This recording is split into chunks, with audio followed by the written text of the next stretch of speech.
सभी को जय मसीह की। आप सभी का स्वागत है पवित्र बाइबल में। आज हम पढ़ेंगे मरकुस 1। परमेश्वर के पुत्र यीशु मसीह के सुसमाचार का आरंभ। जैसा यशायाह भविष्यद्वक्ता की पुस्तक में लिखा है, देख मैं अपने दूत को तेरे आगे भेजता हूँ जो तेरे लिए मार्ग सुधारेगा। जंगल में एक पुकारने वाले का शब्द सुनाई दे रहा है कि प्रभु का मार्ग तैयार करो और उसकी सड़कें सीधी करो। यूहन्ना आया जो जंगल में बपतिस्मा देता और पापों की क्षमा के लिए मनफिराव के बपतिस्मा का प्रचार करता था। सारे यहूदिया प्रदेश के और यरूशलेम के सब रहने वाले निकलकर उसके पास गए और अपने पापों को मानकर यरदन नदी में उससे बपतिस्मा लिया। यूहन्ना ऊंट के रोम का वस्त्र पहने और अपनी कमर में चमड़े का कटिबंध बांधे रहता था तथा टिड्डियां और वन मधु खाया करता था और यह प्रचार करता था, मेरे बाद वह आने वाला है जो मुझसे शक्तिमान है, मैं इस योग्य नहीं कि झुककर उसके जूतों का बंध खोलूं। मैंने तो तुम्हें जल से बपतिस्मा दिया है, पर वह तुम्हें पवित्र आत्मा से बपतिस्मा देगा। उन दिनों में यीशु ने गलील के नासरत से आकर यरदन में यूहन्ना से बपतिस्मा लिया, और जब वह जल से निकलकर ऊपर आया तो तुरंत उसने आकाश को खुलते और आत्मा को कबूतर के समान अपने ऊपर उतरते देखा। और यह आकाशवाणी हुई, तू मेरा प्रिय पुत्र है, तुझसे मैं प्रसन्न हूँ। तब आत्मा ने तुरंत उसको जंगल की ओर भेजा। जंगल में 40 दिन तक शैतान ने उसकी परीक्षा की और वह वन पशुओं के साथ रहा और स्वर्गदूत उसकी सेवा करते रहे। यूहन्ना के पकड़वाए जाने के बाद यीशु ने गलील में आकर परमेश्वर के राज्य का सुसमाचार प्रचार किया और कहा, समय पूरा हुआ है और परमेश्वर का राज्य निकट आ गया है। मन फिराओ और सुसमाचार पर विश्वास करो। गलील की झील के किनारे किनारे जाते हुए उसने शमौन और उसके भाई अंद्रियास को झील में जाल डालते देखा, क्योंकि वे मछुए थे। यीशु ने उनसे कहा, मेरे पीछे आओ, मैं तुमको मनुष्यों के मछुए बनाऊंगा। कुछ आगे बढ़कर उसने जब्दी के पुत्र याकूब और उसके भाई यूहन्ना को नाव पर जालों को सुधारते देखा। उसने तुरंत उन्हें बुलाया और वे अपने पिता जब्दी को मजदूरों के साथ नाव पर छोड़कर उसके पीछे हो लिए।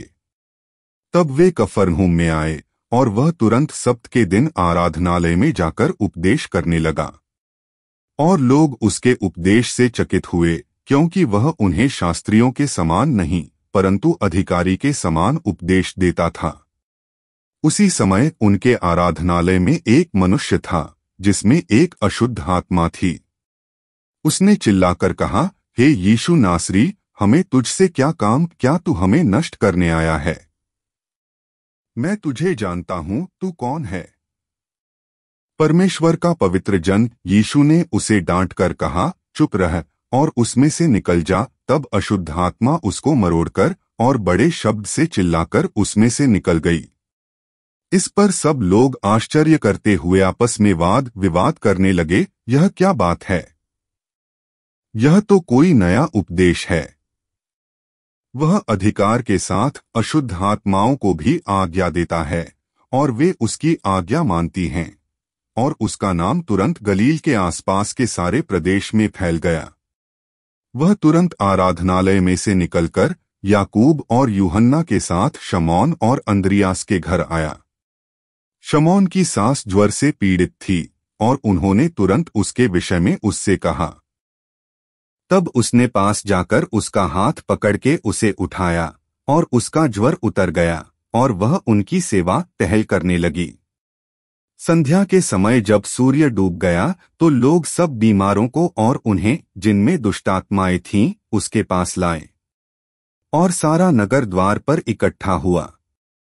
उसने बहुतों को जो नाना प्रकार की बीमारियों से दुखी थे चंगा किया, बहुत सी दुष्टात्माओं को निकाला और दुष्टात्माओं को बोलने न दिया, क्योंकि वे उसे पहचानती थीं।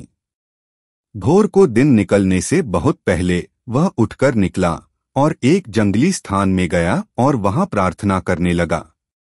तब शमौन और उसके साथी उसकी खोज में गए। जब वह मिला तो उससे कहा, सब लोग तुझे ढूंढ रहे हैं। उसने उनसे कहा, आओ हम और कहीं आसपास की बस्तियों में जाएं, कि मैं वहां भी प्रचार करूं, क्योंकि मैं इसीलिए निकला हूं। वह सारे गलील में उनके आराधनालयों में जा जाकर प्रचार करता और दुष्टात्माओं को निकालता रहा। एक कोढ़ी उसके पास आया, उससे विनती की और उसके सामने घुटने टेककर उससे कहा, यदि तू चाहे तो मुझे शुद्ध कर सकता है। उसने उस पर तरस खाकर हाथ बढ़ाया और उसे छूकर कहा, मैं चाहता हूं तू शुद्ध हो जा। और तुरंत उसका कोढ़ जाता रहा और वह शुद्ध हो गया। तब उसने उसे चिताकर तुरंत विदा किया और उससे कहा, देख, किसी से कुछ मत कहना, परंतु जाकर अपने आप को याजक को दिखा और अपने शुद्ध होने के विषय में जो कुछ मूसा ने ठहराया है उसे भेंट चढ़ा कि उन पर गवाही हो। परंतु वह बाहर जाकर इस बात का बहुत प्रचार करने और यहाँ तक फैलाने लगा कि यीशु फिर खुल्लम खुल्ला नगर में न जा सका, परंतु बाहर जंगली स्थानों में रहा और चारों ओर से लोग उसके पास आते रहे। आमीन। कई दिन के बाद वह फिर कफरनहूम में आया और सुना गया कि वह घर में है।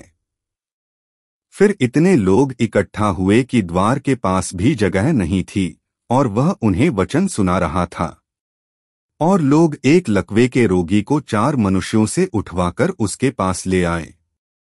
परंतु जब वे भीड़ के कारण उसके निकट न पहुंच सके तो उन्होंने उस छत को जिसके नीचे वह था खोल दिया, और जब वे उसे उधेड़ चुके तो उस खाट को जिस पर लकवे का रोगी पड़ा था लटका दिया।